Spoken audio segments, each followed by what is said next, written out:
It's been 14 long years since the last Prince of Persia entry, and fans of the franchise have been waiting for something truly special.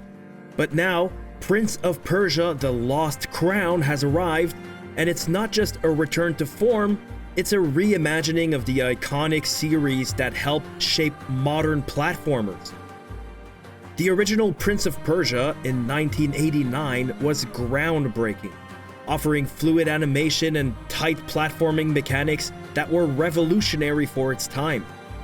Its dynamic combat, the use of a time rewind mechanic in Prince of Persia: The Sands of Time, and innovative parkour-inspired movement systems set a new standard for interactive level design.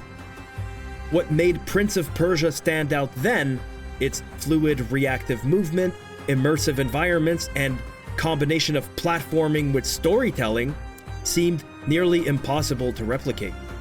So after over a decade, the big question is, does the Lost Crown bring those same core values back to the forefront of level design?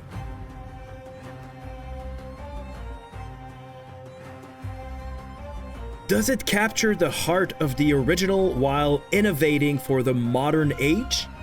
In this video, we're diving into the level design of Prince of Persia: The Lost Crown to see if it reflects the pioneering design elements that made the original so revolutionary, and how it sets a new standard for platforming games today.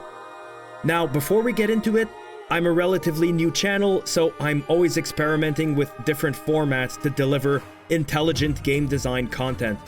But before I ask you to subscribe, I want to make sure that I earn that from you. So if you see value in my video, please subscribe. Let's keep going. Prince of Persia: The Lost Crown is a stunning example of how a classic concept can evolve into a modern masterpiece. At first glance, it may seem like just another 2D side-scroller with gorgeous visuals, but it's actually something much more than that. It's a return to its roots. So let's talk about how The Lost Crown is a perfect fit for Metroidvania-style levels, how the level design innovates, and how it ranks in environmental storytelling. The original Prince of Persia is a masterclass in 2D level design that combines precision platforming with spatial awareness. Its levels weren't just obstacles to overcome, they were puzzles, carefully created to create a sense of tension and discovery. There was emergent storytelling. The game's layout encouraged players to take risks, often placing treasures in dangerous areas. The prince's movement was weighty and deliberate, requiring players to think carefully before leaping or climbing, and the game had memorable, well-designed set pieces. When Prince of Persia transitioned to 3D, starting with The Sands of Time in 2003, it redefined platforming and level design for a new generation.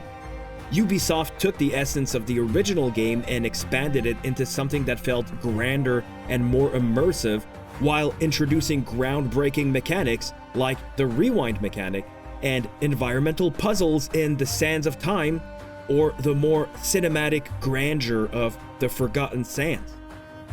So why the return to 2D? The return to 2D with Prince of Persia: The Lost Crown represents a bold choice, not just as a throwback, but as a reinvention of 2D level design for the modern era. The game creates the illusion of 3D space with intricate, multi-layered backgrounds, offering a dynamic sense of depth in a traditionally 2D world. This visual innovation is married to a detailed narrative steeped in warfare and ancient lore. The Lost Crown offers the kind of big-budget cinematic experience that we've come to expect from 3D games, all within a side-scrolling framework. But here's the kicker. The developers didn't set out to jump on the 3D side-scrolling bandwagon that has become popular among indie games. According to the team, the shift came almost accidentally when they stripped their prototype down to the series' core essentials. They focused on what really made Prince of Persia stand out. Either way, a 2D Metroidvania is a natural fit for Prince of Persia because it enhances the series' core pillars of platforming, combat, storytelling, and magic. The franchise has always focused on intricate platforming, rewarding players for mastering movement and navigating complex environments. A Metroidvania builds on this by making exploration a puzzle, with locked areas requiring new abilities to access, like double jumps or time-based powers. This approach encourages revisiting earlier areas, adding depth to traversal. The combat also benefits from the Metroidvania structure, where enemies and battles are integrated into the environment. Players can unlock new skills, weapons, and magic that deepen the experience, keeping fights engaging and progression meaningful.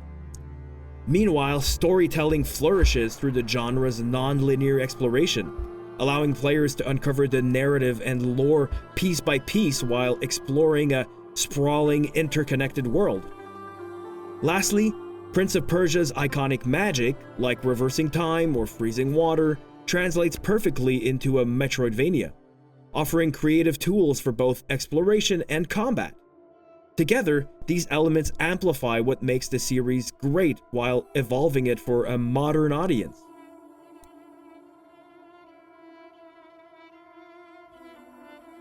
One of the most exciting aspects of The Lost Crown is how the level design pushes the envelope while remaining faithful to the franchise. The game's visuals are bright and vibrant, a noticeable departure from the dark, gloomy aesthetic usually associated with the series. In fact, the bold color palette and flashy animations give it a feel more akin to Metroid Dread rather than the typical Prince of Persia titles, creating a more upbeat and dynamic atmosphere. The longer you explore the mountain in The Lost Crown, the more you see the evolution of the level design. At first, the environments seem simple, but as you progress, the complexity and creativity of the levels become apparent.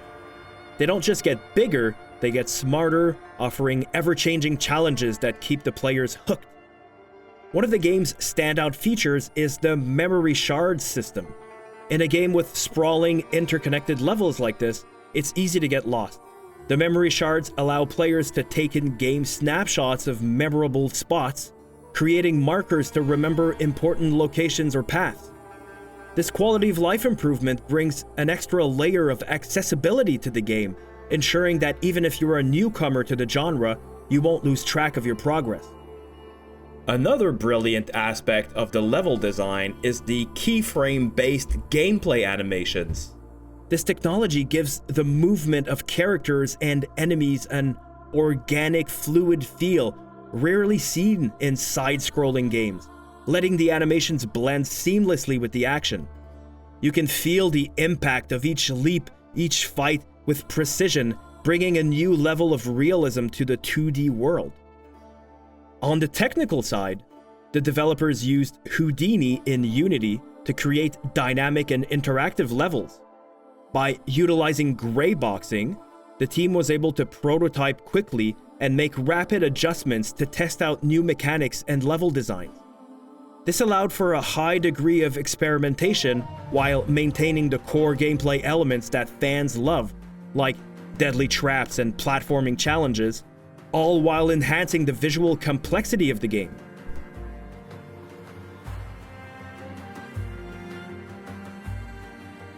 When it comes to environmental storytelling through level design, The Lost Crown sets a high bar. From the moment you step into the game, the environment speaks volumes. The intricately designed world feels alive with history, lore, and conflict. Every ruin, every stone, and every detail tells a part of the story. Let's see how it ranks among the most popular entries. The original game. Good. The original Prince of Persia used its environmental storytelling sparingly but effectively. Levels were designed with a minimalist aesthetic, but every detail served a purpose.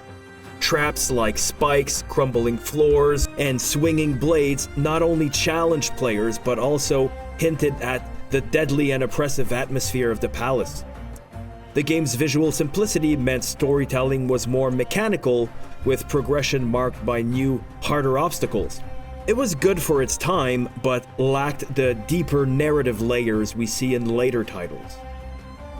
The Forgotten Sands, better. While not as iconic, The Forgotten Sands used environmental storytelling to reinforce its themes of desperation and time slipping away. The decaying sand-filled palace told the story of a kingdom succumbing to chaos.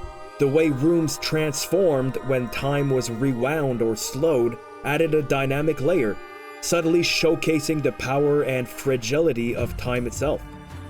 However, it lacked the emotional resonance and unique personality of other entries. Warrior Within. Great.